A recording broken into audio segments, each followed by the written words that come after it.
భారత్లోని అన్ని ఛానల్స్ ను ఆంధ్రదేశంలో ప్రసారం చేస్తున్న ఏకైక network city cable. Welcome to city cable news bulletin. ముందుగా హెడ్లైన్స్. బంగారుపాలెం పర్యటనలో కార్యకర్తలపై ఫైర్ అయిన జగన్.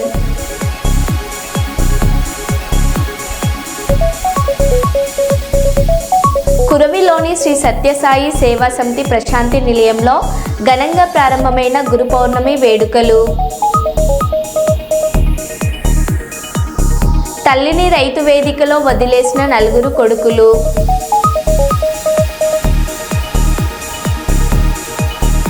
పోలీస్ స్టేషన్లో కోడి పంచాయతీ. కోడిని కొట్టాడని పోలీసులకు ఫిర్యాదు చేసిన మహిళ.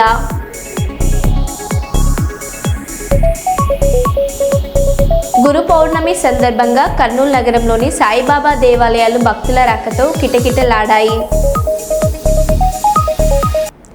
ఇక వివరాల్లోకి వెళ్తే, మీరు నిన్న మానుకోట మండలానికి ప్రకటించిన 100 కోట్లలో కేసీఆర్ కేటీఆర్ ఇచ్చినవి, అప్పటి మంత్రిగా నేను ఎమ్మెల్యేగా శంకర్ నాయక్ తెచ్చినవే 99 కోట్లు.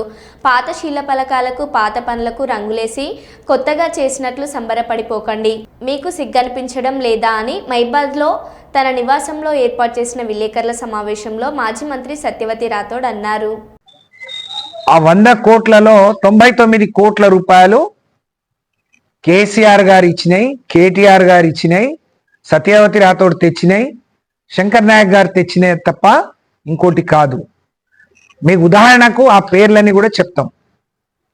మేము తీసుకొచ్చిన రోడ్లను మళ్ళీ మార్చి శంకర్ నాయక్ గారు మేము ఇచ్చిన శిలాఫలకాలని మళ్ళీ వేశారు.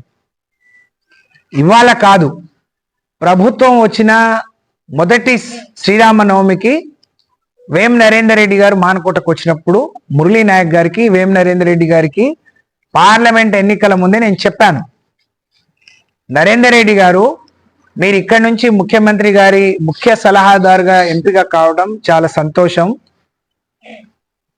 దానికి స్వాగతం పలుకుతున్నాం. మీరు ముందుగా చేయాల్సిన పని మానకోట అభివృద్ధికి కేసీఆర్ గారు ప్రకటించిన 50 కోట్ల రూపాయలు తిరిగి తెప్పించండి.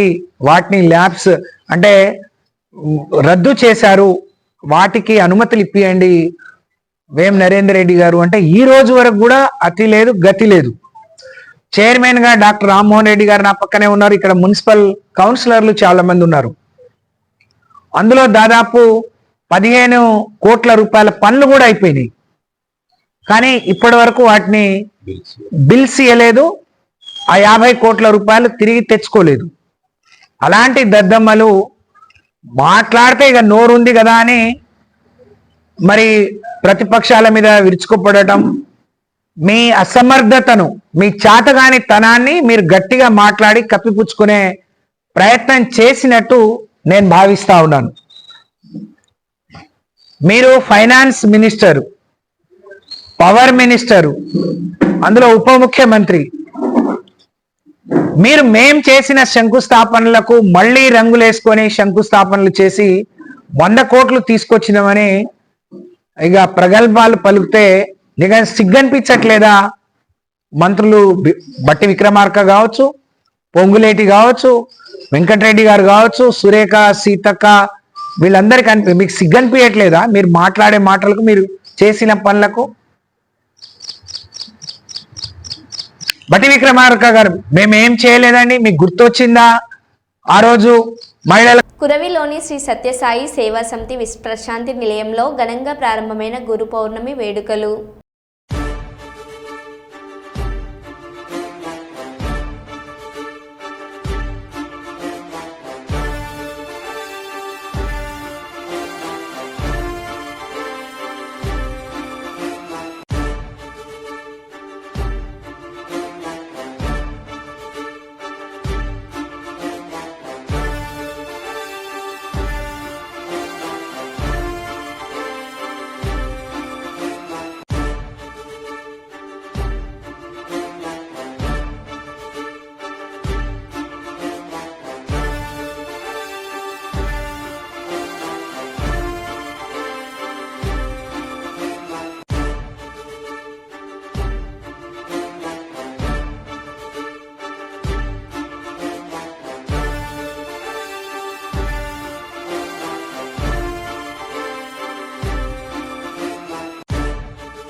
ఢిల్లీలో బడేబాయ్ గల్లీలో చోటేబాయ్ ఇద్దరి ప్రభుత్వంలో ఒక ముస్లిం మంత్రి లేడు అని హరీష్ రావు అన్నారు.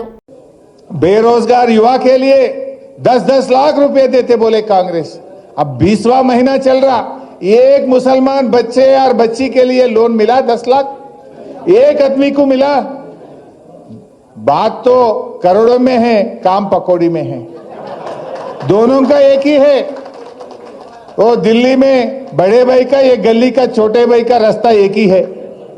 वो बड़े भाई के सरकार में कोई मुसलमान को जगह नहीं मिला. ये रेवंत रेड्डी सरकार में भी 20 महीने हो गया, आज एक मुसलमान को मौका नहीं मिला. क्या एक आदमी इस पूरी तेलंगाना में मिनिस्टर बनने के काबिल नहीं है क्या? क्यों नहीं दिए आप लोग? बात तो बोलते सेक्युलर, आप सेकंड एक्सपेंशन भी करे. लोग बहुत उम्मीद से देख रहा था कि कम से कम इसमें तो भी देंगे, उसमें भी आप हाथ दे दिए, वहां भी नहीं दिए. సీతక్క నీకేమైనా తిక్క, ఆ శాపనార్థాలు దొంగ ఏడుపులు ఏంటి? నువ్వు సోషల్ మీడియా స్టార్ మాత్రమే, సొసైటీకి పనికొచ్చే మంత్రివి కాదు. ములుగును అభివృద్ధి చేసింది మేము, అసలు నువ్వేం చేశావు? ఇప్పటికైనా మీరు ఫోటోలపై మోజు తగ్గించుకొని అభివృద్ధి దృష్టి పెట్టండి. మైబాద్లో సీతక్కపై మండిపడిన మాజీ మంత్రి సత్యవతి రాథోడ్. నేను ఇక్కడి నుంచి మొదలు పెడతా. నీ మల్లంపల్లి మండలం చేసింది నేను, ములుక్కు బస్ డిపో తెచ్చింది నేను, ములుక్కు మెడికల్ కాలేజ్ తెచ్చింది నేను, ములుక్కు ట్రైబల్ యూనివర్సిటీ కోసం 350 ఎకరాలు ఇచ్చింది నేను, ములుక్కు 65 కోట్ల కలెక్టరేట్ తీసుకొచ్చింది నేను, ములుగును జిల్లా చేసింది మేము, ములుగులో మరి మున్సిపాలిటీ ప్రతిపాదనలు తీసుకొచ్చింది మేము, అలాగే ఏటూరు నాగారం డివిజన్ తీసుకొచ్చింది మేము, ఏటూరు నాగారంని సిఎస్సి తీసుకొచ్చింది మేము, ఏటూరు నాగారంకు ఫైర్ ఆఫీస్ తీసుకొచ్చింది, ఫైర్ స్టేషన్ తీసుకొచ్చింది మేము.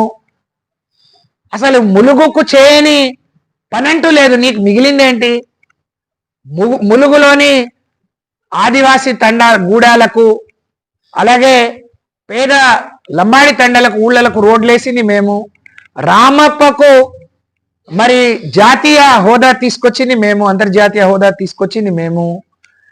ములుగు మరి అక్కడ గోదావరి ప్రవహించి మొత్తం ఆ కరకట్టలని ఇరిగిపోతే దాదాపు 137 కోట్లు శాంక్షన్ ఇచ్చింది మేము. సమ్మక్క సారాలమ్మ దేవస్థానాన్ని అభివృద్ధి చేసింది మేము. ఏం చెప్తావు సీతక్క? ఎందుకు నీకు ఏడుపులు పెడబొబ్బులు? నీకు ఉసురు తాగుతుంది అని అంటే నువ్వు శాపనార్థాలు పెడితే వెనకటికి ఎవరో నక్క శాపాలకు ఏనుకేమైతుందమ్మా? ఎందుకు నీకు శాపనార్థాలు? వీళ్ళని టచ్ చేయి చూస్తాం, వాళ్ళని టచ్ చేయండి. మాకు కూడా ఆ పత్రికలన్నా, ఆ నాయకుడు, ఆ యాజమాన్యమన్నా మాకు చాలా గౌరవం. రాధాకృష్ణ గారు అంటే మాకు కూడా గౌరవం. నీకే ఉందా? టచ్ చేయి చూద్దామని అంటే ఏమైనా సవాల్ విసురుతున్నావా? అది టచ్ చేస్తే నమస్తే తెలంగాణను ఆగం చేస్తా అంటావు. నీ డ్రామాలు ఇంకా సరిపోలేదా? నెత్తిన మూటలు పెట్టుకొని ఎంతమందిని బతికించినావు, ఇప్పుడు ఎంతమందిని పోషిస్తున్నావు అర్థం కావట్లేదా?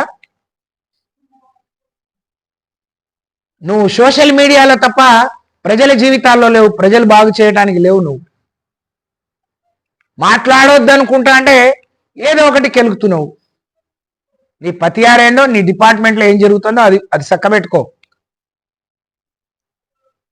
నువ్వు ములుక్కే మంత్రివి కాదు, రాష్ట్రానికి మంత్రి. అది మర్చిపోయి నువ్వు అంటే ఏడుపులు పెడబొబ్బలు ఎందుకు పెడుతున్నావు? ఇది ఉన్న 2 మహిళలు వరంగల్ నుంచి ఉన్నారు అని అంటే ఏదైనా గౌరవం పెంచుతారేమో, ఇంకా జిల్లాను ఏమైనా అభివృద్ధి చేస్తారేమో అని అంటే మీ ఏడుపులకు, మీ పెడబొబ్బలకే సరిపోయింది కాలం అంతా, పుణ్యకాలం అంతా. అడ్డగోలుగా నాయకుడిని పట్టుకొని నీ ఆడబిడ్డ ఏడుస్తుంది, నేను ఏడుస్తున్నా అంటే ఏడ్చే వాళ్ళ వేరేం పని లేదు.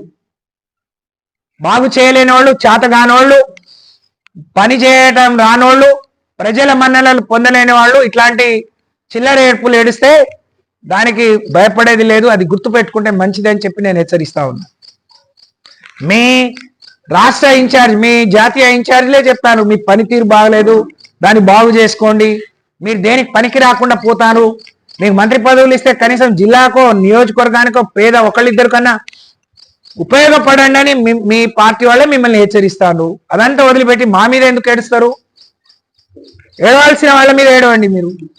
70 ఏళ్లలో నాకు మంత్రి పదవి ఇస్తే ఓరవలేకపోతున్నా అంటే మాకేమిది? మీ పార్టీ, మీ ప్రభుత్వం, మీ ఇష్టం.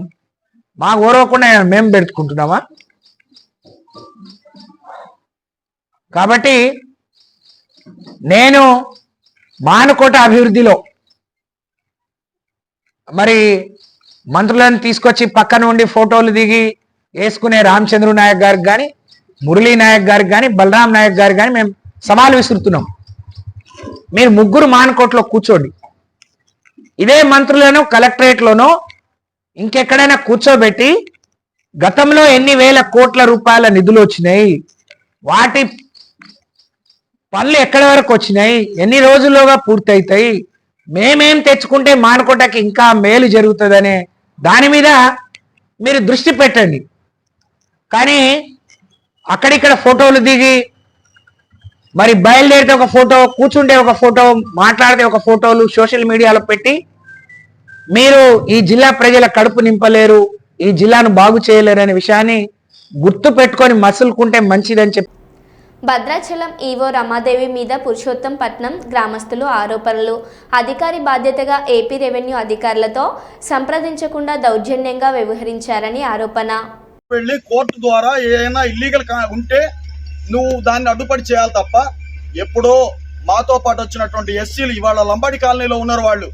వాళ్ళు కట్టినటువంటి ఇల్లు ఈ పుల్లమ్మ అనేటువంటి వ్యక్తి, ఆమె కూడా కట్టి 40 సంవత్సరాలు అయింది. మొన్న ఫైర్ యాక్సిడెంట్ లో పోతే ఎంఆర్ఓ గారు వచ్చి 10,000 రూపాయలు ఆమెకి ఇచ్చి ఇల్లు ఇస్తామని చెప్పేసి అన్నటువంటి దాంట్లో ఆమె ఇల్లు కట్టుకోకుండా 2 సంవత్సరాలు ఒక పాకేసుకొని తాటాకు పాకలో నివసిస్తూ ఒక 2 గదుల ఇంటికి కట్టడానికి ఆమె కూతురు ఎక్కడో ప్రైవేట్ జాబ్ చేస్తా ఉంటే ఆ డబ్బులతో ఆమె ఇల్లు కట్టుకుంటా ఉంటే నువ్వు నిర్దాక్షిణ్యంగా అర్చకుల్ని, ఎంప్లాయీస్ని, అక్కడ ఉండే ఆటో వాళ్ళని, అక్కడ ఉండే కొబ్బరికాయలు అమ్ముకునే వాళ్ళని వాళ్ళందరినీ తీసుకురావాల్సిన అవసరం ఏముందమ్మా? నువ్వు డైరెక్ట్గా వెళ్ళిపోయి నీ రైటు ఎంఆర్ఓ గారికి పోలీస్ స్టేషన్లో కంప్లైంట్ ఇచ్చేస్తే వాళ్ళే వచ్చి నీకు నీ హక్కు ఉంటే వాళ్ళే వచ్చి ఆపుతారు కదా. ఇది కదా చట్టం.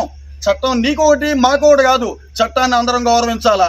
గౌరవించేటువంటి ఒక ఆఫీసర్ మీరు ఇక్కడికి వచ్చి దౌర్జన్యం చేసేసి పైపెచ్చు మళ్ళీ మా మీద దౌర్జన్యం, ఆమె ఇంటికి వచ్చేసి ఆమెను కింద పడదోసేసి ఆమెని వేసుకున్నటువంటి పిల్లర్లు కోయడానికి చేసినది దౌర్జన్యమా?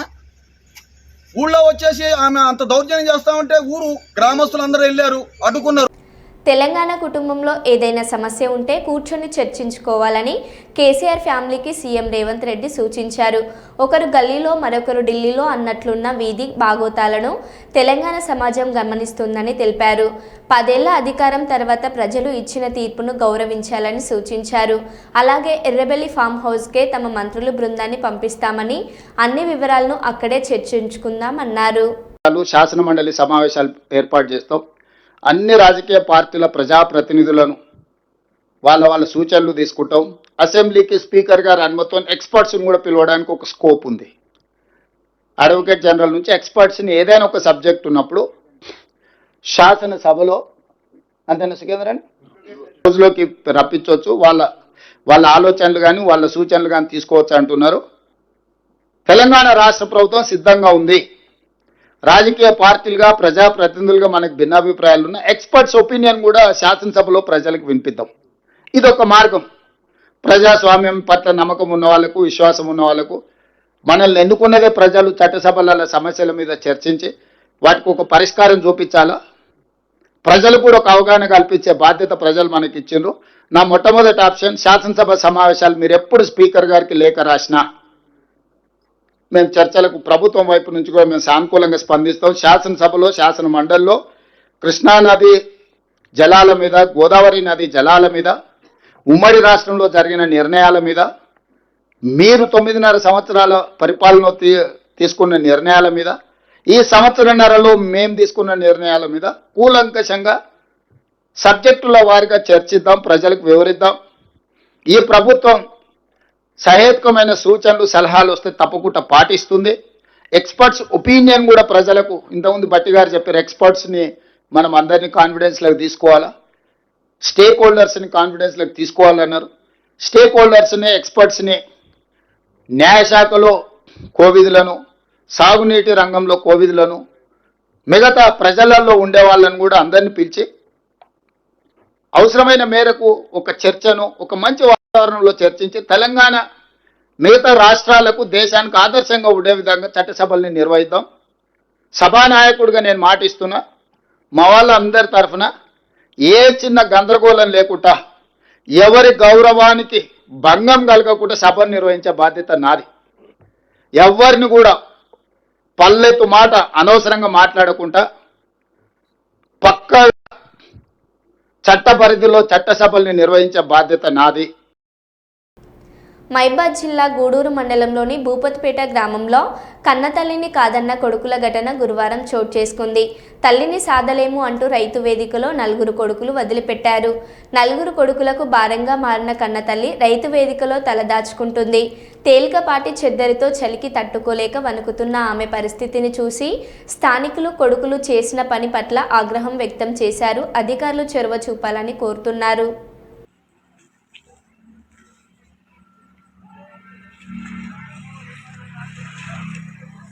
వాటి చేసి అన్న పోలీసులు ఫోన్ చేయాలి. అప్పుడు ఎందుకు పోలీసులు పోలీసులు వచ్చాడు వీళ్ళందరూ ఇంటారు.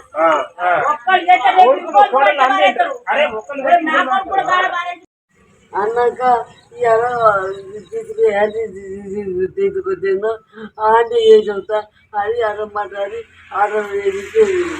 ఇక్కడాక ఇంటికి పోయాం. పోయినాక గూడు పోదాం ఉన్నాం.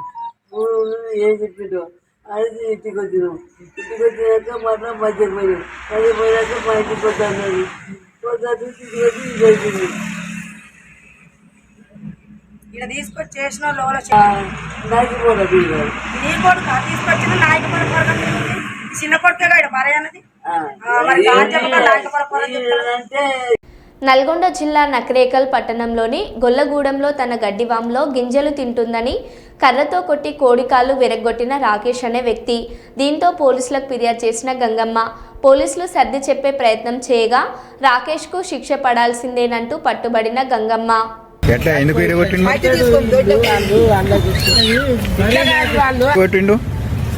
వాళ్ళ మా ఇల్లు పెయింటింగ్ వాటి పడిలు వాడుకున్నాం. మా ఇల్లు బయట కట్టేస్తారు. ఆ గడ్డి బయట కాడిపోయి గడ్డి బయట గడ్డి వేస్తే గడ్డిగా ఉంటుంది. ఆ వస్తుంటే కట్టి తీసుకొని అట్లే కూడా పట్టుకోండి. ఇప్పుడు ఆడి తీసుకొచ్చిన నేను చూడకుండా ఏమో మరి ఏమో వచ్చిందో చూడండి. వాడిని మేము ఎట్లా అంటాం పండ్లతో మేము ఇద్దరం ఆడనే ఉన్నాం.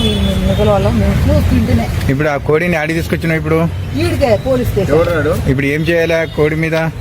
ఏం చేస్తారంటే ఏం చేస్తారు నవ్వు వస్తుంది కదా ఈ సార్లకు. మా పరిస్థితి ఏమో ఇట్లుంది వాళ్ళకు నవ్వు వస్తుంది. ఎందుకు వచ్చింది కోడి ఏమిటి వచ్చింది కోడి కోళ్ళు ఉండవు ఆ ఊరు అన్నప్పుడు ఉంటాయి. మరి పసులన్నా చేయం తింటే ఆడ కట్టేస్తారు. ఆ తిన్న పాయమాలు కట్టించుకుంటారు. మరి ఈ కోడి కూడా మరి ఆ పాయమాలు కట్టించుకోక ఇరగొచ్చిండుగా. అంటే దానికి దండగా కట్టి ఏమంటావా కేసు పెట్టమంటావా?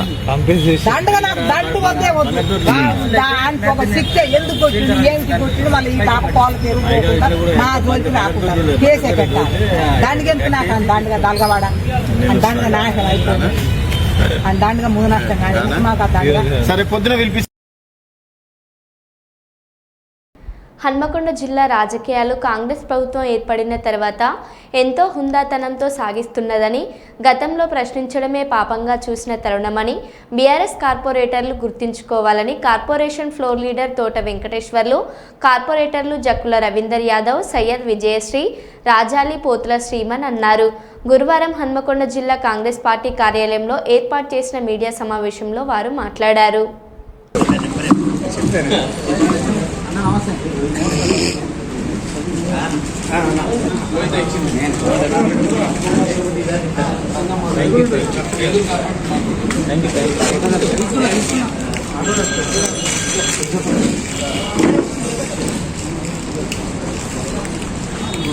ఏ రాష్ట్రంలో అయినా పట్టణాల అభివృద్ధి చెందాలని స్మార్ట్ సిటీ ఫండింగ్ వచ్చింది.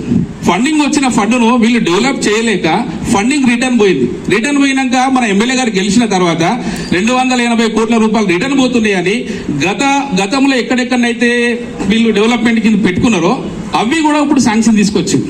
ఇప్పుడు ఏ కార్పొరేటర్ ఏ బీజేపీ ఏ టీఆర్ఎస్ పార్టీ అని చూడలే. నగరం అభివృద్ధి చెందాలనే విధంగా పట్టుకొచ్చిళ్ళు. సీఎం గారిని రిక్వెస్ట్ చేసిళ్ళు. వీళ్ళ ప్రభుత్వంలో 10 సంవత్సరాలు కాంట్రాక్టర్లు వర్కులు చేస్తే బిల్లులు ఇయ్యక 4-5 సంవత్సరాలు ఇబ్బంది పడ్డారు కాంట్రాక్టర్. మొన్న మా ముఖ్యమంత్రి రేవంత్ రెడ్డి గారు ఆర్ట్స్ కాలేజీలో మీటింగ్ పెట్టి 100 కోట్ల రూపాయలు మన నగరానికి ప్రకటిస్తే ఇలా ఒక్కొక్క కాంట్రాక్టర్ సంతోషపడి బిల్లులు వచ్చి ఆ పాత బిల్లులు తీసుకొని కొత్త వర్కులు చేస్తున్నారు. ఎక్కడ చూడు నగరంలో ఎక్కడ కానీ అభివృద్ధి జరుగుతుంది. అది నాయని రాజేందర్ రెడ్డి గారి చొరవతో అభివృద్ధి చెందుతున్న మా కాంగ్రెస్ పార్టీ ఎమ్మెల్యేలు సీఎం దగ్గర కొట్లాడి నగరానికి ఫండ్ తీసుకొచ్చారు. Thank you.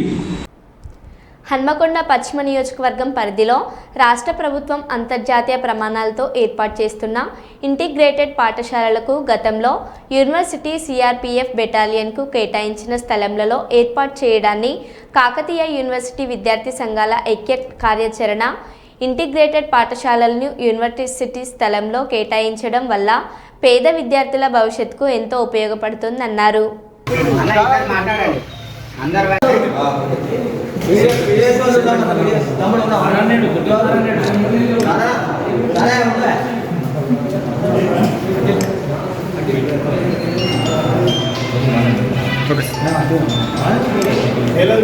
ఇంటిగ్రేటెడ్ స్కూలు పశ్చిమ నియోజకవర్గంలో కేటాయించడం జరిగింది.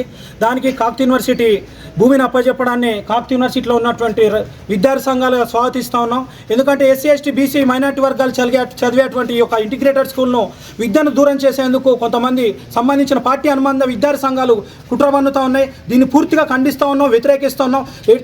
ఎట్టి పరిస్థితుల్లోనే ఇంటిగ్రేటెడ్ స్కూల్ను నిర్మించి తీరుతామని సందర్భంగా హెచ్చరిస్తూ ఉన్నాం. పద్మశాలీలు ఐక్యంగా ఉంటే రాజకీయాలలో రాణించవచ్చని పెద్దపల్లి జిల్లా పద్మశాలి సంఘం అడక్ కమిటీ చైర్మన్ వలస నీలయ్య అన్నారు. సుల్తానాబాద్ మండలంలోని చిన్న కల్వల బీకే రిస్టార్లో పద్మశాలీల ఆత్మీయ సమ్మేళనం నిర్వహించి పలు అంశాలపై ఏకగ్రీవ తీర్మానాలు చేపట్టారు. 10వ తరగతిలో 550 మార్కులు సాధించిన విద్యార్థులకు ఘన సన్మానం. రాజకీయాలలో రాణించేందుకు పద్మశాలీలు ఐక్యంగా కృషి చేయాలని, అలాగే పెద్దపల్లి జిల్లా పద్మశాలి సంఘం నూతన కమిటీని ఏర్పాటు చేసేందుకు సన్నాహక చర్యలు చేపట్టారు. అప్పుడు కొత్తగా టీఆర్ఎస్ పార్టీ వచ్చినప్పుడు రైతునాగా కూర్చుండే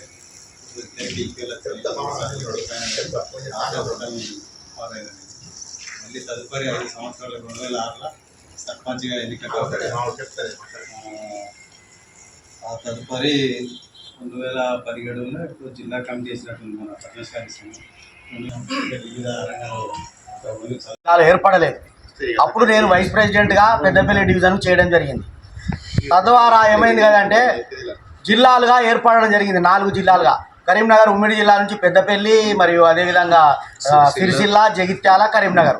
అప్పుడు అన్ని 3 జిల్లాలకు పక్కకు పెట్టి పెద్దపల్లి జిల్లా లోపల నేను ఏదైతే ఉపాధ్యక్షునిగా ఉన్నానో అప్పుడే అర్జెంటుగా ఏంటంటే పెద్దపల్లి మన కంచరబాయి దగ్గర మీటింగ్ మన పద్మశాలి కుల బాంధవులందరితోటి మీటింగు చేయడం జరిగింది. చేసి ఆ రోజు మన ఏదైతే మన పెద్దపల్లి జిల్లా నుంచి 2 నిమిషాలు అయిపోద్ది. ఇప్పుడు అన్నయ్య గారు కరీంనగర్ ఉమ్మడి జిల్లాలకు చేసినటువంటి సేవలను గుర్తెరిగి నేను ఆ రోజు పెద్దపల్లి వాస్తవ్యులందరూ కూడా నన్నే ప్రెసిడెంట్గా ఉండుమంటే నాకు అద్దు వేముల రామూర్తి గారిని పెడదామని 1 సంవత్సరం కొరకని చెప్పి పెట్టడం జరిగింది. అది సంవత్సరం కొరకు అడాక్ కమిటీ అని చెప్పి పెట్టడం జరిగిన తర్వాత వేముల రామూర్తి గారు ఏం చేస్తుండ్రు, ఎలా కార్యక్రమాలను ముందుకు తీసుకుపోతుండ్రు అనే విషయం మీ అందరికీ తెలిసిన విషయమే. కాకపోతే ప్రతిసారి కూడా ఆ ఉపాధ్యక్షునిగా పెద్దపల్లి జిల్లాలో ఉంటూ ప్రతిసారి 2-3 సంవత్సరాలు ఏదైతే టర్మ్ అయిపోయిందో అన్న ఎలక్షన్లు పెడదాం ప్రతిసారి ఇదే ముచ్చట చేయడము, తను వినడము, అది చెవులోకి వెళ్ళి విని ఇడిపించుకొని పట్టించుకోవడం లేదు. అయితే ఆ మధ్యలో ఏంటంటే కరీంనగర్ ఉమ్మడి జిల్లా నుంచి రావాల్సిన సభ్యత్వ రుసుము కూడా 1,89,000, 1,79,000 రూపాయలు చెక్ రూపకంగా తీసుకొచ్చి జిల్లా సంఘానికి అప్పచెప్పడం జరిగింది. చెక్ రూపకంగా టౌన్కు 100 రూపాయలు అని చెప్పిర్రు. ఎవరికి కూడా 1 రూపాయి ఇవ్వలేదు ఇదివరకు కూడా. ఆ పైసలన్నీ వారి దగ్గరే ఉన్నాయి. మండలానికి ఇవ్వలేదు, జిల్లాకి ఇవ్వలేదు, టౌన్కి ఇవ్వలేదు. ఇది జరిగిన విషయం. 21 తారీఖు జూన్ అని అన్నాడు. జూలై అయింది, ఆగస్టు అయింది, ఏం సంగతి, మళ్ళీ ఎలక్షన్లు ఎప్పుడు. ఏదైతే అడాక్ కమిటీ ద్వారా కూడా పోయి ఒక లెటర్ ఇవ్వడం జరిగింది.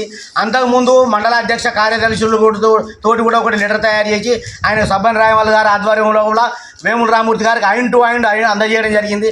1 నెల రోజుల లోపల ఎలక్షన్ నిర్వహిస్తానని మాట ఇచ్చిండు. అలాంటిది ఇప్పుడు దాదాపుగా 10 సంవత్సరాలకు వచ్చింది.